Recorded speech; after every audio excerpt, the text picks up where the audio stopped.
Hello guys, how are you? I'm Hardeep Singh. Welcome back to your own YouTube channel. IELTS updates and recent exams. For more updates related to recent IELTS exam writing test topics, listening, reading, practice test, and speaking, you got guesswork. Please, guys, participate in everyday listening and reading practice test to achieve your desired band score in your actual IELTS exam. Please hit the like and subscribe button. Press the bell icon for the upcoming notifications. Don't forget like, subscribe and share my YouTube channel and my Facebook page, IELTS updates and recent exams. Now turn to part 1. You will hear a telephone conversation between Jason and Laurel. They are arranging to meet later to go to an art gallery. First, you have some time to look at questions 1 to 7.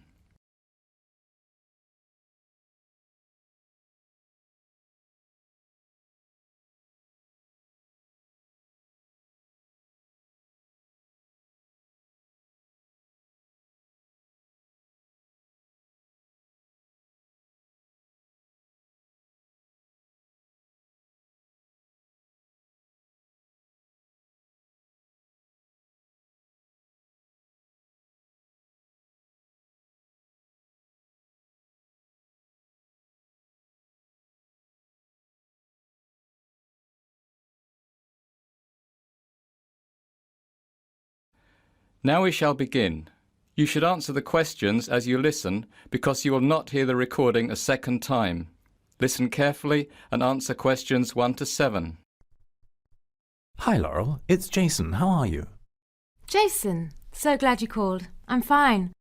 You must have got my message on your answer phone. I wanted to know if you were free tomorrow to go to the opening of a Gaudi exhibition. Yes, I heard about it and thought of you straight away. So you're free tomorrow? Yes. What time do you want to go? Well, I have a class at college in the morning until 11:15. Wait, no, 11:30. So any time after then. I have a lecture until about 12:15. Well, that works perfectly. Do you want me to come and pick you up? No, you're much closer to the gallery than I am. Which gallery is it? The Tate, which is really good because I can get there pretty easily by tube. Oh, right. Okay. Where do you want to meet and at what time? If I leave when I finish my class, I can probably make the 11:55 tube. That should get me into central London in about 25 minutes. I can come to the tube to meet you by 12:30. It's probably easier to meet at the Tate. The tube is pretty quiet at that time, not the usual rush of people, so I should be okay. And they've installed a new device in the lift for wheelchairs, so I can get to the street without having to wait for long. Do you remember the old lift? Yes, it was horrible. It made that loud clanking noise, and the smell would make anyone pass out. The new lift is quicker, and the wheels of the chair lock into a safety system that allows you, and whoever else is in there with you, more room. It's a lot quicker. That's a relief. Okay, so where are we meeting? How about at the ticket office at the Tate? If I get there first, do you want me to buy you a ticket? No, I get a concession and need to show my card. Lucky you. How much do you pay? About £10 for major exhibitions on Tuesdays. Well, that's pretty good. The normal price is another £5. Hang on. Did you say Tuesdays? Yes. Tomorrow's Tuesday. Yes, you're right. Why did I think it was Wednesday? Oh, because our lecture times have all changed this week, and it's put me off. Okay, hang on. I have no class, so I can come and pick you up. Can your car take my wheelchair? Yes, I've got the van, so there's plenty of room in the back. Before you hear the rest of the conversation, you have some time to look at questions 8 to 10.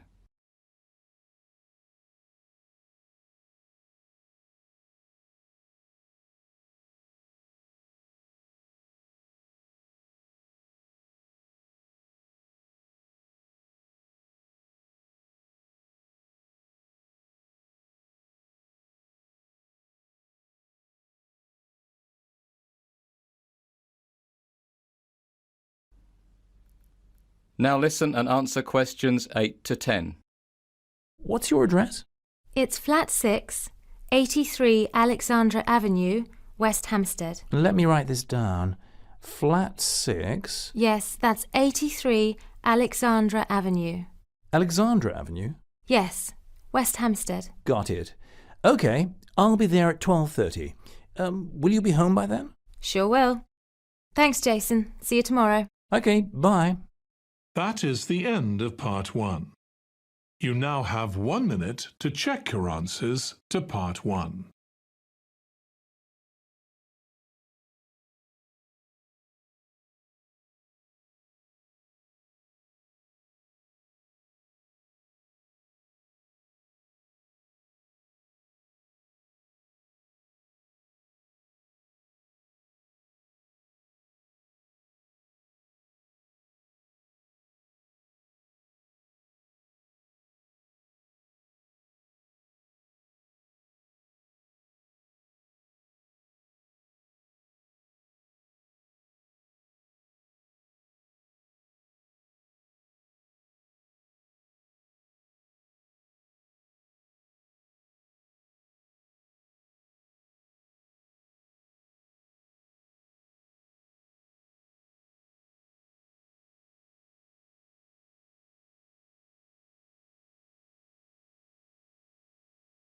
Part 2. You will hear a tour guide talking about the Newgrange Passage tomb in Ireland. First, you have some time to look at questions 11 to 16.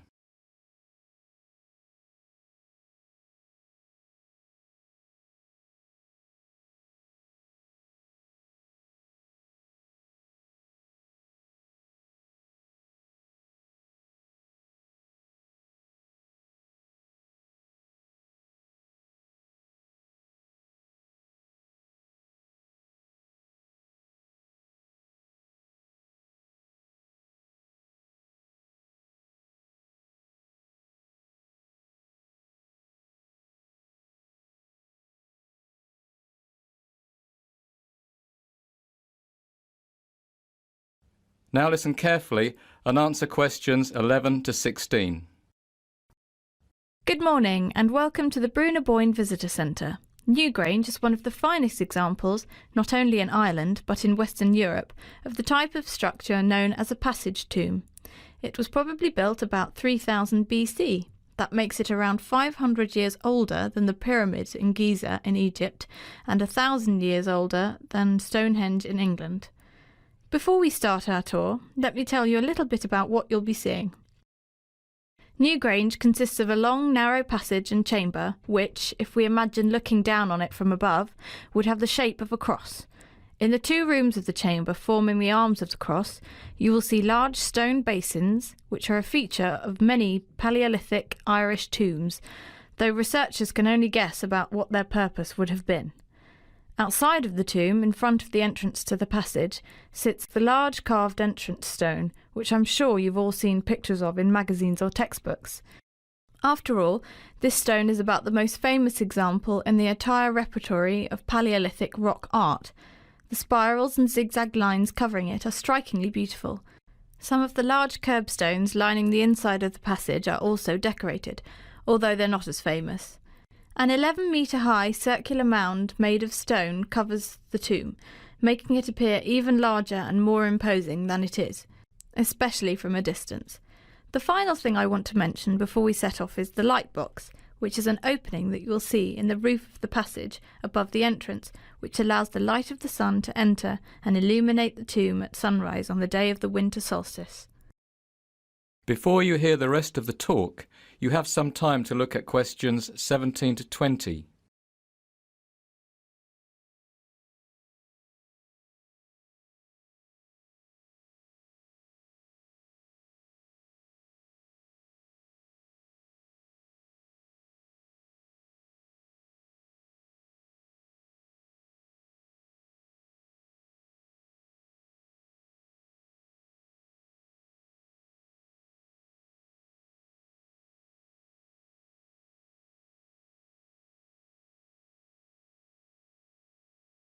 Now listen and answer questions 17 to 20. Actually, I want to tell you a bit more about the winter solstice at Newgrange. The alignment of the tomb to the winter solstice sunrise is without a doubt one of the most amazing features of Newgrange, and has led researchers to speculate that the site may not have been only a place of burial, but may have had broader cultural importance as a place of spiritual or scientific significance. Indeed, to witness the winter solstice sunrise illuminate the tomb is breathtaking, and still has a deep resonance with people today. The general public are welcome to gather at Newgrange for the sunrise on the mornings around the solstice, but access to the chamber itself is limited on the solstice morning, and is decided in advance by the lottery. It's proved to be extremely popular. Last year there were 25,349 entries for the solstice lottery's 50 places. But don't despair. In recent years, the event has been transmitted live by the Office of Public Works to hundreds of thousands of people around the world via internet and television stations. This year's draw will take place on September 30th, and the winning applicants will be notified by mid-October. To assure that everything is fair and square, children from 3 local schools will choose the winning applicants. 50 names will be drawn, and each of the lucky winners can bring a guest. But of course, 100 people won't fit in the tomb. We have room for 10 lottery winners and their guests in the chamber on each of the 5 mornings around the winter solstice. If you're interested in signing up, you can do so at the information desk on your way out. That is the end of part 2. You now have 30 seconds to check your answers to part 2.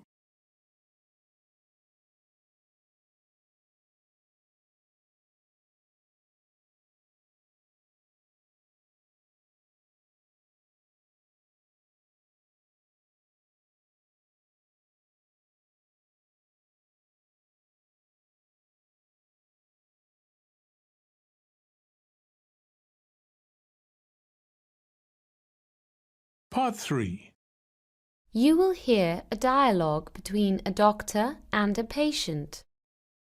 First, you have some time to look at questions 21 to 24.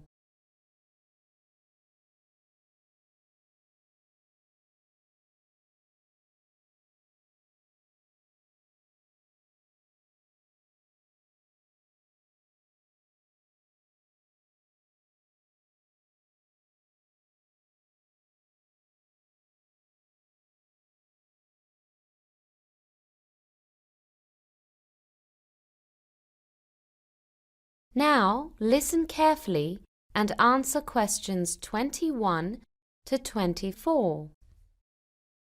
Hello, Dr. Smith. Can I come in? Yes, please, sit down. I won't be a minute. Thank you. You would be Mr. Garrison? Yes, Peter Garrison. Okay. What seems to be the problem, Mr. Garrison? I've been having some pains in my stomach and it's been bothering me for nearly 2 weeks. Actually, 10 days to be exact. What happened at the time the pain started? I was having dinner with my family and I thought I must have eaten something that didn't sit well in my stomach. Then what did you do? I drank a glass of Alka-Seltzer to ease the pain, but it didn't work. Do you remember what it was that you ate at the time the pain started? Yes. I was eating pumpkin soup with bread, and then we had roast chicken, potatoes, some vegetables, and afterwards dessert. I think it was chocolate pudding with cream. That's quite a lot of food. Yes, well, I do like to eat. Do you do any form of exercise? No, not really. I mean, sometimes I might go for a walk. How often? Maybe once a month. And for how many hours? Oh, no, not a long walk. I might walk to the local shops instead of taking my car. How far away is the shop? About 5 minutes. By car? No, on foot. Well, I think the problem here is that you're quite overweight from the looks of things. You don't exercise and you eat far too much. So I'd say the issue you're having with your stomach is something that was inevitable. I'm going to suggest a few things, but you have to comply. Otherwise, there's no point in me going on. So, it's serious? It will be if you don't take steps to change your lifestyle. Before you hear the rest of the conversation, you have some time to look at questions 25 to 30.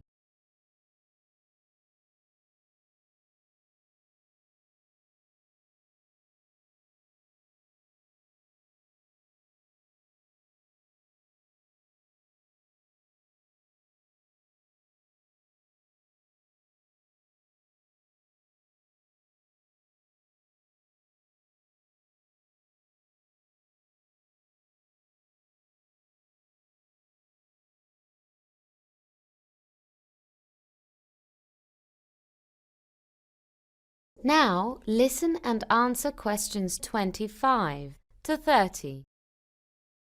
Oh, what should I do? First of all, I'm going to give you a list of what you can and can't eat for the next month. I want you to follow this quite strictly. Do you understand? Yes. For breakfast, I want you to have a cup of hot water and lemon juice. Is that all? No, let me finish. Sorry. After 20 minutes, I want you to have a freshly squeezed juice of either fruit or vegetables. Then eat either cereal without sugar and with low-fat milk, or if you don't like cereal, then have some toast. You can use honey or jam that is organic only. But I don't want you to use any butter and no sugar or salt. For a whole month? Yes. Then, for a mid-morning snack, you can have 2 pieces of fruit. Lunch will be 2 pieces of brown organic bread with either avocado or hummus instead of butter and salad. Then in the afternoon, you can have a handful of nuts, but not too many. Okay so far? Well, it all sounds a bit hard. You know, it doesn't seem like much. For dinner, you are allowed a small quantity of about 100 grams of either brown rice or pasta with steamed or baked fish and vegetables. If you must have dessert, you can either have another piece of fruit or some low-fat organic yogurt. Where do I buy all this organic food? There's a shop in the high street, and I want you to walk there. It's just opposite the town hall. Okay. I want you to be 100% dedicated to this diet. Is that it? Yes, and I'll see you in a month's time to reassess you. Okay, Doctor. Well, I'll see you in a month. Oh, and absolutely no alcohol, coffee, or cigarettes. Oh, dear. That is the end of part 3. You now have 30 seconds to check your answers to part 3.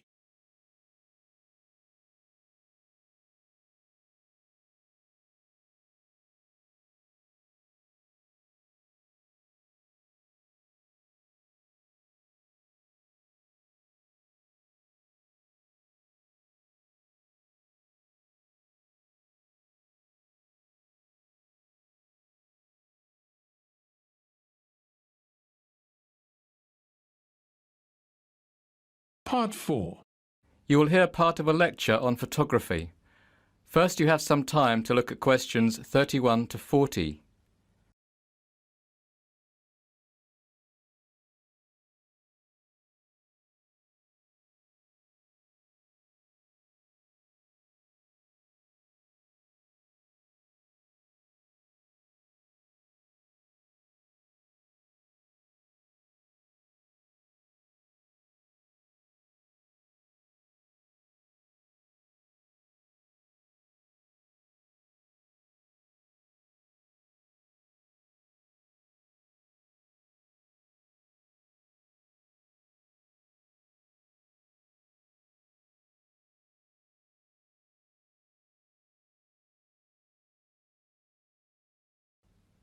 Now listen carefully and answer questions 31 to 40.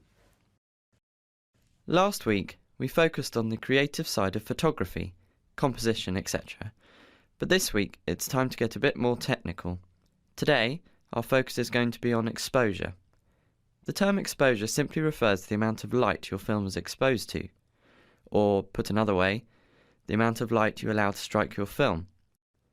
A good photographer has got to know 2 things. 1. How much light is required to capture a particular image, and 2. How to control the light reaching the film. The former is usually determined by the camera's inbuilt light meter, and the latter is taken care of by means of the aperture and shutter settings. Essentially, exposure time is controlled by opening the aperture and allowing light to pass through it for a fixed duration. Aperture sounds like a fancy word, but in simple terms, it is basically a hole whose size can be varied to allow more or less light to pass through it. Aperture size is described in f numbers, with each f number being half as bright as the previous one. The difference in value between one full f number and the next is known as a stop. The smaller f number, the larger the aperture, and the greater the amount of light being let pass through it. Shutter controls also play a crucial role in determining the exposure for a shot. The shutter prevents light from reaching the film until the instant of exposure when a picture is being taken. Then it opens for a predetermined amount of time, allowing light to pass through the aperture and onto the film. Shutter speed is expressed in seconds or fractions of a second. A 1-unit change to the shutter speed is also known as a stop, and a change of 1 stop to the shutter speed has a similar outcome to a 1-stop aperture size adjustment. Overexposure, as the name suggests, occurs when you give your film more exposure to light than is necessary to capture a clear image. Telltale signs of overexposure include pictures dominated by pale or light shades and poor washed-out colours. Underexposure, then, occurs when there is not enough light and produces the opposite result, a dark image with poor detail and shadows. Before we go on to look at how to ascertain the correct exposure settings for a particular shot, let's take a short break.